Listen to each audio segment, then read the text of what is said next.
Hey guys, it's Hunter. Welcome to another episode of NOSTALgufish. So usually on the channel, we feature all the newest releases, the latest and greatest, try to keep up with what's current and new in the guitar industry. But this is a series where we take a look at older guitars in the collection, see how they've held up, see if my opinion's changed, and more often than not, throw Fish Influence pickups into the guitar. And today we're featuring a guitar that I've absolutely fallen in love with. It's a 10S GF Relic in shell pink. It was originally supposed to be part of a limited edition color run for my YouTube channel exclusively for the subscribers. It was this and a Daphne blue one, but the timing didn't work out with the launch of my signature. 10S ended up producing the guitars anyways, but I think they changed the headstock angle or something random. And I didn't really like the updated versions, but this one came out perfect. And I'll admit, lately I've been getting away from the roots of the channel. I've been playing some pretty pricey guitars recently. You know, like my new Ernie Ball Music Man Stingrays, 70s Restomod Les Paul Customs with stainless steel frets, PRS Tremonti 10 Top, Navigator LP CTM. This though,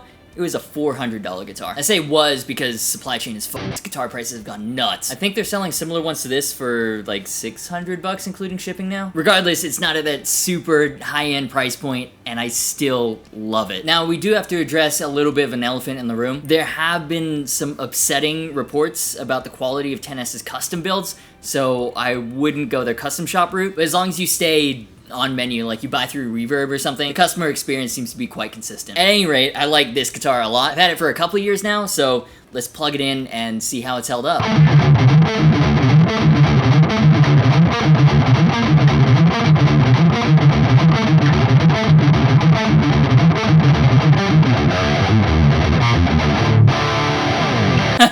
So I remember why I like this guitar. I mean, it just plays so well. I'm not sure exactly what they do with the fingerboard, but the frets, everything is so well polished. And I believe from the amount of color in these, that these are real mother of pearl inlays, and it just makes the entire thing shine.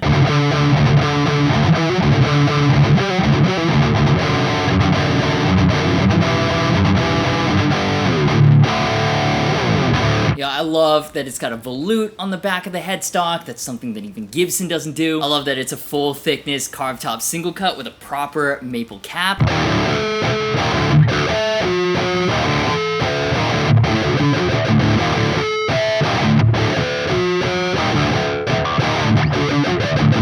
Right, you can see the lighter color popping out here. That's definitely maple, because you can see the darker colored mahogany back here.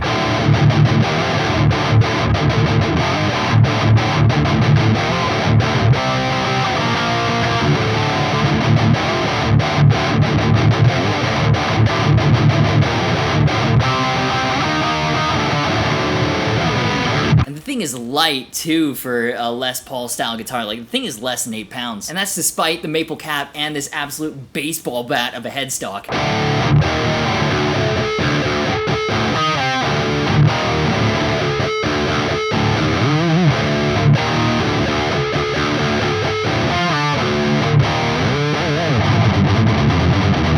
Yeah, so I mean, obviously it chugs. It's, it's based on a Les Paul. And yeah, an affordable shell pink Les Paul, that's reason enough to love it. But that's not the full story.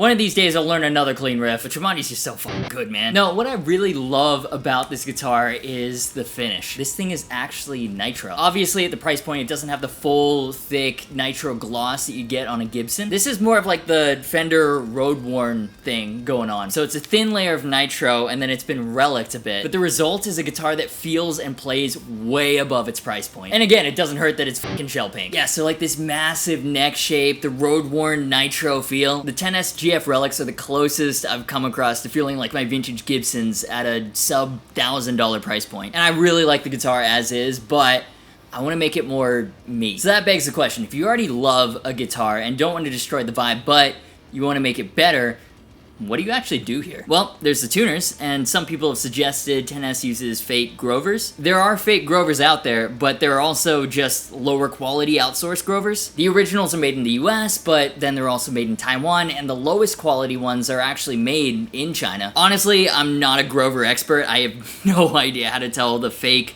from the lower quality outsourced, but Either way, these seem to work really well for now, and they're about the same quality as like on modern Epiphones. The nut's well cut, so we don't have to replace that. The rest of the hardware seems solid enough. I guess I would prefer a non-vintage style bridge. Like, these ABR bridges are tiny compared to Nashville, but, you know, not a huge deal. The Alnico 2 pickups do sound surprisingly good, and I like the age gold covers with the light patina, but they're also not my favorite. So there are a couple of boxes in my kitchen right now. Let's see what we've got to upgrade this guitar. Wait a second, these aren't upgrade parts. It's actually today's sponsor, HelloFresh. What do you think of that segue? But yeah, let's go ahead and take a quick second to thank HelloFresh for sponsoring today's episode. Now, if you've never heard of HelloFresh, it's awesome. They're an affordable plan, shop, and deliver meal kit service. They have a wide variety of step-by-step recipes. The fresh, pre-proportioned ingredients are brought right to your door. I can't believe it's taken me so long to subscribe to a meal kit service because honestly, I don't like cooking, specifically the hassle, but HelloFresh eliminates all the negatives in that equation. They literally bring everything to your door, so you spend less time meal planning, you can skip grocery shopping, you literally just cook and enjoy, which makes it the perfect addition to any busy work or back-to-school routine. They've got a ton of recipes. They've got options like low-calorie or pescatarian if you want them. That makes healthy living easier. Most importantly, they're not just healthy, they taste delicious. I've tried a few of their recipes now, pan-smashed black bean tacos, ricotta flatbreads, and they're great every time. Last night, my girlfriend and I made pasta with Brussels sprouts and parm with crunchy toasted panko on the top. Super simple, all the ingredients were right there. They make it so idiot-proof, even I could do it. Took about 25 minutes, we made a very tasty dish, and it was a fun, stress-free thing to do together. Genuinely feel like my cooking skills have leveled up too, like I learned how to make something new. So if you're ready to save time, eat healthy, and have fun doing it, head on over to HelloFresh.com, and the best part, you can use the code Agufish14 to get 14 free meals with free shipping. Literally, that's 14 meals of free, healthy, good-tasting food using the code Agufish14 at HelloFresh.com. Try it out, they're literally giving you free food. And while you're doing that, let's see what we actually have to upgrade this guitar.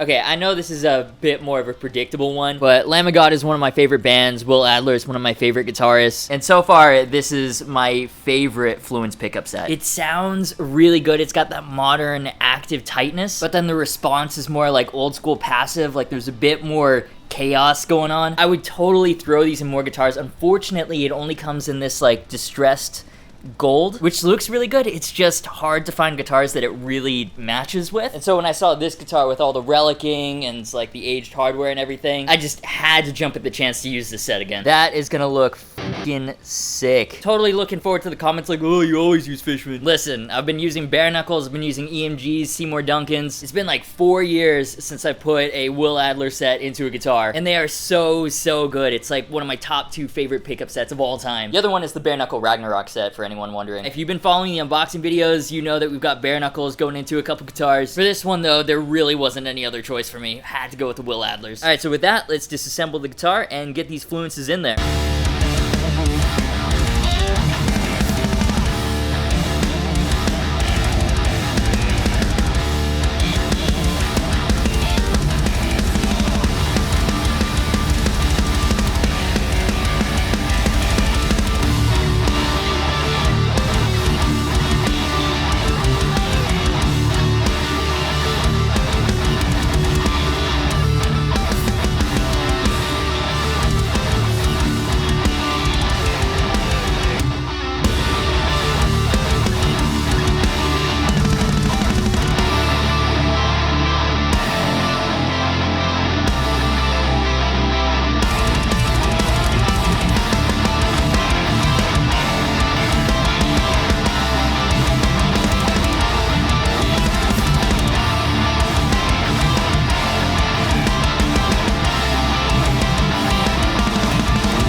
Alright, control cavity's off. This is actually a good time to take a look at the wiring. And you know what? That's not bad for a budget level guitar. I mean, obviously all the splinters down here are a bit ugly, but the actual soldering and the wire management isn't too bad. Like, I've definitely seen worse in this price range. Pots are interesting too, if I can get the camera to focus on that. But these are actually the large style pots, and as you can see, they're actually imported.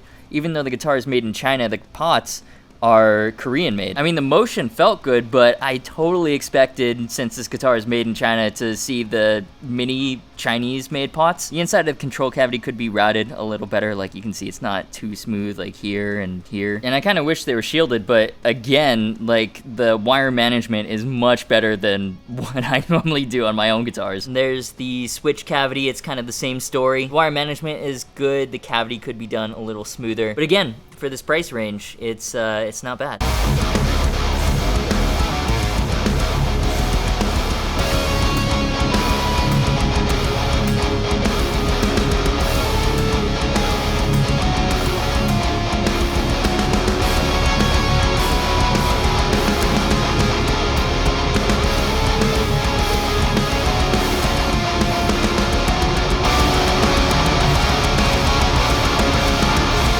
Alright, so I just took out the output jack, and I hope you can see that, but remember how I was saying before how the Grovers felt very similar to what you'd find on modern Epiphones? They might literally actually be using the same supplier as Epiphone. As someone who grew up in China, it's a pretty common practice for certain parts like these that have fallen off the back of a truck, let's say, to just show up on the marketplace in China. Like, I don't think they've gutted Epiphones to put in the hardware. I think they've literally just bought it from the same people. It's called guanxi, which translates to relationships. And basically, if somebody knows the supplier, then they can get a pretty good deal, and it might still have the branding on it. But yeah, I mean, I was expecting like ultra cheap parts, but at the same time, I am not surprised at all about this.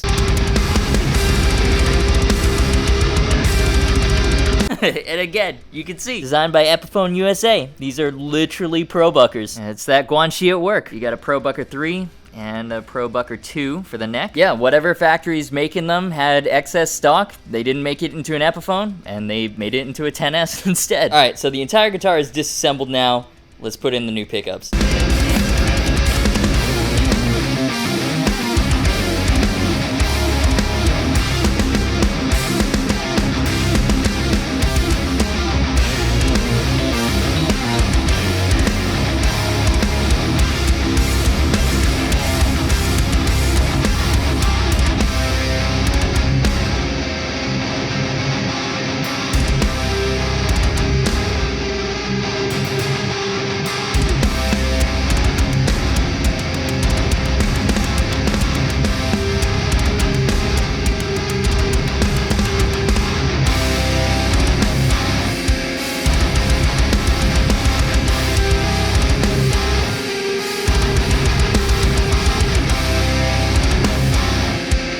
Time to test this. Nice. Don't you just love when everything works on the first try? Except that is entirely not what happened at all. Tried to use the original wiring from the switch down here, and it just ended in using a ton of splices. It also definitely didn't work the first time around, and so I had to take everything apart completely and basically rebuild the whole damn thing anyway. So, I guess don't be lazy. Anyways, the point is, it works now. What's done is done. The bodies are buried. Yeah, let's put on the rest of the hardware and add some strings.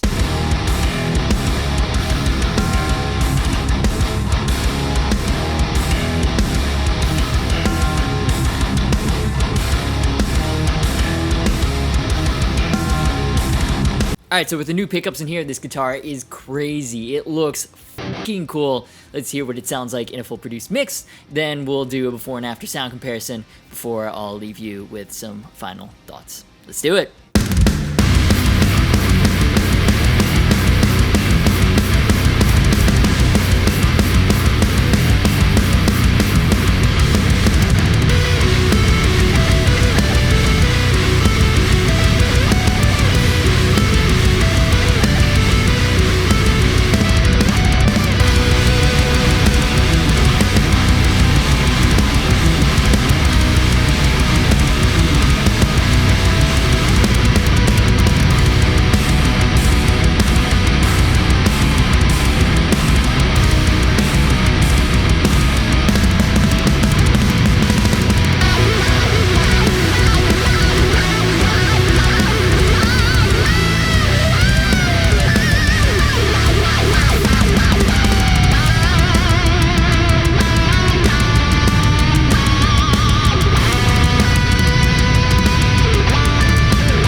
Alright, so just a few final thoughts. God damn, I love these pickups. They're so aggressive and like crunchy, like angry Cheerios or something, I don't know. And if you wanted to hear what they sounded like with a shitload of wah, yeah, I got you too. What gets me though is how satisfying the response is. There are a lot of pickups that try to blend the feel of passives with the benefits of actives. These are the ones that get it perfect for me. A lot of people ask, is it still my favorite Fluent set? I mean, it's been 4 years since I put Adlers into my Les Paul Custom. Do I still think they're that good? Yes. Yes, they are that good. Back to this guitar specifically though, the shell pink Road-Worn Nitro with the thick boy neck. I mean, this guitar is like the perfect affordable Les Paul now. And kind of ahead of its time in a way. We're still a couple years off, but affordable import guitars are getting so good. And they're always developing new technology to do new things. They can now make veneers look like they've got depth and character. They can do the sandblasted ash tops now, lumen lays, roasted maple necks, stainless steel frets. Just a few years ago, ash blasting and roasted maple in particular would be considered custom shop only options. Right now, it's very difficult to do more nitro in an affordable way on a large scale. Trust me, for Harley Benton, we've been looking. But I think it's only a matter of time. If you've ever played a Fender Road-Worn, you know what I mean. This does not feel like your standard import. It feels much more satisfying than a typical polygloss. And once they figure it out, man, it's gonna be a game changer. In the meantime, expect to see a lot more of this guitar on the channel. The Pro Buckers to Adlers is obviously a massive upgrade. Now again, this is a relatively affordable guitar. When I got it, they were going for about $370, I believe. As I was upgrading it, I did notice a decent amount of overspray on the body, and there are like a couple of small dings in the fingerboard, but overall, the fretwork is great, the guitar's held up well, and now it's even better. Yeah, I mean, it's a shell pink Les Paul Custom with fish influences, kind of really like it. And if you liked this video, do me a favor, help me appease the algorithm gods. Let me know your thoughts down below. Do you think this guitar is cool too, or do I just have no taste? Subscribe and you can hit the notification bell if you don't want to miss any new videos from me. Let me know as well what you want to see on the next episode of NOSTALgufish, like what guitars you want to see revisited. Thanks to the amazing patrons like Andy Bungert for supporting the channel. Social media, merch, and Discord server links are in the description. As always, thank you so much for watching. You've been awesome, and I'll see you for the next video.